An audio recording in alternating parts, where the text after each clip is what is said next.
This is my go-to when I want people's necks to break. Hey Gracelings, welcome back to the channel. If you know, I'm a fragrance girly and I believe smelling good is so beautiful, it's so feminine. You will never catch me smelling foul. If you were to take away all my perfumes and give me just 5, or if I were to start my fragrance collection all over again, these are the top 5 I personally believe I would go for and I'll reach out for. And these are my fragrances that I believe cuts across all areas of my life and all fragrance levels, if that even makes sense. For my work fragrance, I work in an office setting and you don't want to come in there smelling foul. First of all, this is one fragrance that I believe everyone loves. It's a safe blind buy. This is Cosmic by Kylie. The first thing that hits me is a blood orange. It is so beautifully done, and then in the dry down you get that beautiful musky vanilla that I absolutely love. Like, just thinking about it, it is so beautifully done. It's the first time I smelled this, the first thing that came to my mind was this smells like my mom. My mom wears Givenchy L'Interdit and Calvin Klein Euphoria. This is like a mixture of both of them, literally, and I believe it is crowd appealing. It is so beautifully done. The next fragrance took me by surprise. I'm really not a Flora girl, but when I tell you this fragrance, it is not hyped. Nobody's talking about it on the internet. Nobody even cares for it. But this is one fragrance that I've had 2 people literally stop me and ask me, could you please write down what you're wearing? This is Marc Jacobs Eau So Sweet. The bottle is so beautiful. It is so, oh my god. When I tell you, it has that excellent sillage, and for I don't know if it's an eau de toilette or eau de parfum, but it is so beautifully done. And nobody's talking about Marc Jacobs anymore, but this fragrance, wow. I remember wearing this to work together with one other fragrance,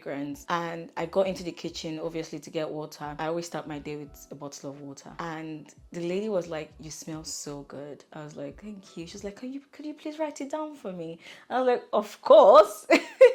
That really brightened my day, and I really would repurchase this. If you don't like floral perfumes but you just want that feminine beautiful fragrance, this is definitely one to go for. The next fragrance is the cheapest in my collection. I feel like all my fragrances has a story, but it's not like I'm trying to elongate this video, but like I do have to tell you the story. I call this my traveler. This particular fragrance makes every other fragrance I spray smell better. If you're a perfume girl, you know there's that one perfume when you spray it another perfume, it just gets your attention. This is Fashionably London by Zara. This is the cheapest fragrance in my collection, and baby, when I tell you, it smells like clean cut rose. If I could start my collection again and I could go for one clean fragrance that doesn't smell like detergent, I want to smell clean but I don't want to smell like detergent, this smells like clean cut rose. It has the metallic top. It is so beautifully done. This is my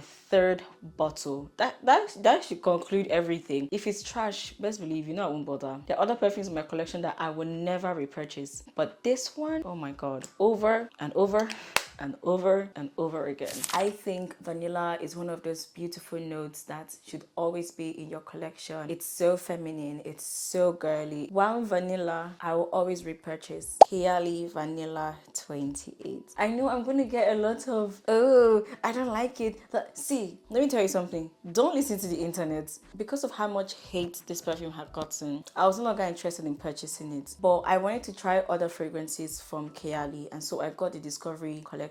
I tried all of them, and when I tell you, I ran to go and purchase this. And this is how much dent. It's a boozy vanilla. One thing you get from the dry down is a very caramel like brown sugar. I wore this together with one other fragrance, which I will talk about at the end of this video, so do have to stay tuned. I got on the train and I noticed when I walk past the aisle, people would just turn. When I walk past the aisle, people would just turn, and I'm like, sure, don't break your neck. But this thing, amazing. The final one, this for me, I believe every girl needs a date night fragrance. That fragrance you wear for a date night and people will break their necks. You leave a lasting impression on the person you're going to meet and have a conversation with. This is none other than Fugazi Vanilla Haze. I would say this is the one perfume that TikTok has hyped that even makes sense. This is so good. The first thing I get when I perceive this is a tonka bean. If you like Carolina Herrera Good Girl, you will love this. But it doesn't smell like Carolina Herrera, but the tonka kind of makes it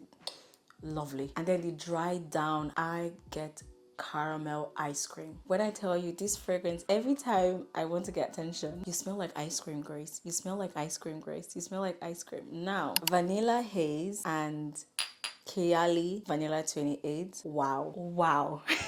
That's all I'm going to say. This was what I wore on the train when everyone was turning their neck up and down. I got to my destination. The moment I entered the office, they were like, first of all, you smell so good. This combo will forever be in my collection forever. It gets me the attention and I love it. So Gracelines, these are my top 5 fragrances of 2025. All of them are safe blind buys. Thank you so much for tuning in today. What are your top 5 fragrances and what is your number 1 fragrance of all time? Please leave it in the comment section. I always reply the comments. Don't forget to like, comment and subscribe and follow me on my social media pages. I do a lot of unboxing and stuff like that. Till another time, see you later.